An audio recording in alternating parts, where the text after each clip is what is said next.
Selamat pagi rekan-rekan mahasiswa, hari ini kita akan belajar bersama mempelajari serangan, konsep, dan teknik. Kerentanan keamanan adalah segala jenis kecacatan perangkat keras atau perangkat lunak.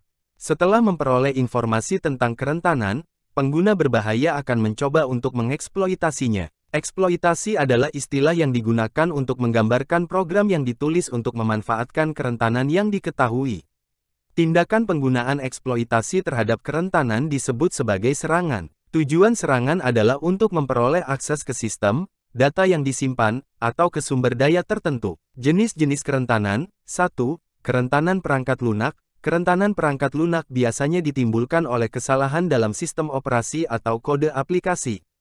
Meskipun perusahaan telah melakukan segala upaya untuk menemukan dan menginstal patch pada kerentanan perangkat lunak, lazim bila kerentanan baru ditemukan. Untuk menghindari hal ini, selalu verifikasikan integritas perangkat lunak yang diunduh dan pastikan peralatan hanya dapat diakses secara fisik oleh personel yang berwenang. Tujuan pembaruan perangkat lunak adalah agar perangkat lunak tetap baru dan menghindari eksploitasi kerentanan. 2. Kerentanan perangkat keras. Kerentanan perangkat keras biasanya ditimbulkan oleh kecacatan desain perangkat keras. Misalnya, pada dasarnya adalah kapasitor dipasang sangat berdekatan karena kedekatan tersebut, perubahan konstan yang diterapkan ke salah satu kapasitor dapat mempengaruhi kapasitor di dekatnya. Berdasarkan kecacatan desain itu, sebuah eksploitasi yang disebut rowhammer. Dengan berulang kali menimpa memori di alamat yang sama, eksploitasi rowhammer memungkinkan data diambil dari sel memori alamat terdekat, meskipun sel telah dilindungi. Kerentanan perangkat keras hanya terjadi pada model perangkat tertentu dan umumnya tidak dieksploitasi melalui upaya penyusupan acak. Meskipun eksploitasi perangkat keras lebih umum terjadi dalam serangan yang sangat bertarget, perlindungan standar dari malware dan keamanan fisik sudah memadai untuk pengguna biasa. Kategori kerentanan keamanan, buffer meluap.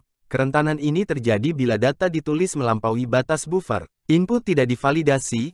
Kerentanan ini terjadi di mana data yang masuk ke program berisi konten berbahaya, yang dirancang untuk memaksa program bertindak dengan cara yang tidak diinginkan. Keadaan lomba, kerentanan ini terjadi bila keluaran peristiwa tergantung pada keluaran yang berurut atau terjadwal. Kelemahan dalam praktik keamanan, sistem dan data sensitif dapat dilindungi melalui teknik seperti autentikasi, otorisasi, dan enkripsi. Masalah kontrol akses. Kontrol akses merupakan proses untuk mengontrol siapa yang boleh melakukan apa dan berkisar dari mengelola akses fisik ke peralatan hingga menentukan siapa yang memiliki akses ke sumber daya, misalnya file, dan apa yang dapat mereka lakukan terhadapnya, misalnya membaca atau mengubah file.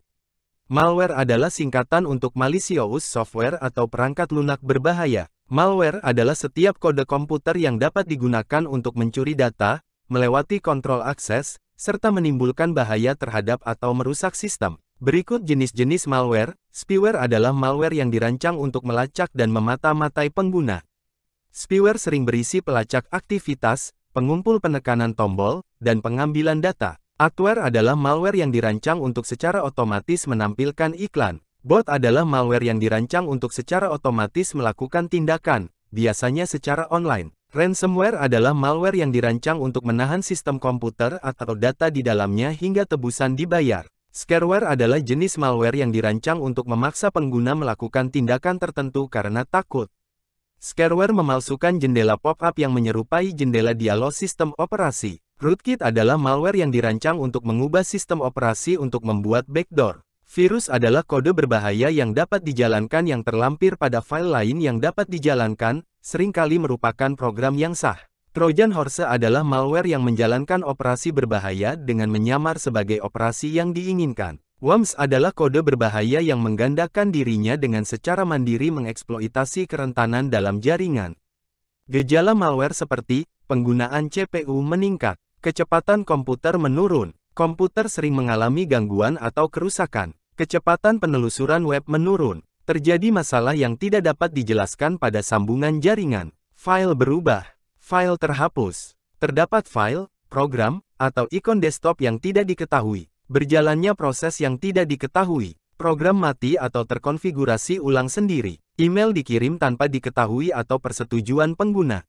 Rekayasa sosial merupakan serangan akses yang berupaya memanipulasi individu agar melakukan tindakan atau mengungkapkan informasi rahasia. Pelaku rekayasa sosial sering mengandalkan kesediaan seseorang untuk memberikan bantuan, namun mereka juga mengincar kelemahan orang. Misalnya, penyerang dapat menghubungi karyawan resmi untuk membahas masalah mendesak yang memerlukan akses jaringan segera.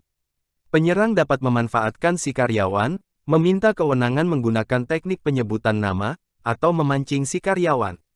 Jenis serangan rekayasa sosial, pretexting, adalah ketika penyerang menghubungi individu dan berbohong untuk mendapatkan akses ke data rahasia. Contoh melibatkan penyerang yang berpura-pura memerlukan data pribadi atau keuangan untuk mengkonfirmasi identitas penerima. Tailgating adalah ketika penyerang dengan cepat mengikuti orang yang berwenang ke lokasi aman. Something for something adalah ketika penyerang meminta informasi pribadi dari satu pihak dengan imbalan, misalnya hadiah. Peratasan kata sandi Wi-Fi adalah proses pencarian kata sandi yang digunakan untuk melindungi jaringan nirkabel. Teknik yang digunakan dalam peretasan kata sandi, rekayasa sosial, penyerang memanipulasi seseorang yang mengetahui kata sandi agar memberikannya. Serangan brutal, penyerang mencoba beberapa kemungkinan sandi dalam upaya menebak kata sandi. Misalnya, jika kata sandi adalah nomor 4 digit, penyerang akan mencoba setiap kombinasi dari 10.000 kombinasi. Karena serangan brutal menghabiskan waktu, kata sandi yang rumit perlu waktu lebih lama untuk ditebak. Beberapa alat bantu serangan brutal kata sandi termasuk Opcrack, L0PHT Crack, THC Hydra, Rainbow Crack, dan Medusa. Penyadapan jaringan dengan mendengarkan dan menangkap paket yang dikirim di jaringan, penyerang dapat mengetahui kata sandi jika kata sandi dikirim tidak terenkripsi seperti dalam teks biasa. Phishing terjadi bila pihak berbahaya mengirimkan email palsu yang dibuat seolah berasal dari sumber yang sah dan terpercaya. Tujuan pesan adalah untuk menipu penerima agar menginstal malware di perangkat mereka, atau berbagi informasi pribadi atau keuangan. Contoh phishing adalah email yang dipalsukan agar tampak seolah dikirim oleh toko retail, yang meminta pengguna untuk mengklik link agar dapat mengklaim hadiah. Link mungkin membuka sebuah situs palsu yang meminta informasi pribadi, atau mungkin menginstal virus. Advanced Persistent Threat atau APT. APT terdiri atas operasi jangka panjang dan canggih yang dijalankan dalam beberapa fase serta sembunyi-sembunyi terhadap target tertentu. Karena kerumitan dan tingkat keahlian yang diperlukan, APT yang biasanya didanai dengan baik. APT menargetkan organisasi atau negara dengan alasan bisnis atau politik. Tujuan APT adalah untuk memasukkan malware khusus pada satu atau beberapa sistem target dan tetap tidak terdeteksi. Dengan beberapa tahap operasi dan beberapa jenis malware khusus yang mempengaruhi berbagai perangkat dan menjalankan fungsi tertentu. Serangan DOS atau penolakan layanan dapat menimbulkan beberapa macam gangguan layanan jaringan untuk pengguna, perangkat, atau aplikasi. Dua jenis serangan DOS, volume lalu lintas yang terlalu besar adalah bila jaringan, host, atau aplikasi menerima pengiriman data dalam jumlah sangat besar dengan kecepatan yang tidak dapat ditanganinya. Serangan ini menimbulkan kelambatan transmisi atau respons, atau kerusakan perangkat atau layanan. Paket dengan format berbahaya adalah bila paket yang diformat secara berbahaya dikirim ke host atau aplikasi dan penerima tidak dapat menanganinya. Misalnya, penyerang meneruskan paket yang berisi kesalahan yang tidak dapat diidentifikasi oleh aplikasi, atau meneruskan paket yang tidak diformat dengan semestinya. Hal ini menyebabkan perangkat penerima berjalan sangat lambat atau rusak.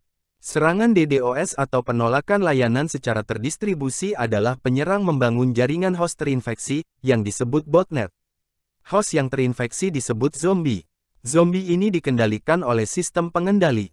Komputer zombie terus memindai dan menginfeksi lebih banyak host, sehingga menciptakan lebih banyak zombie.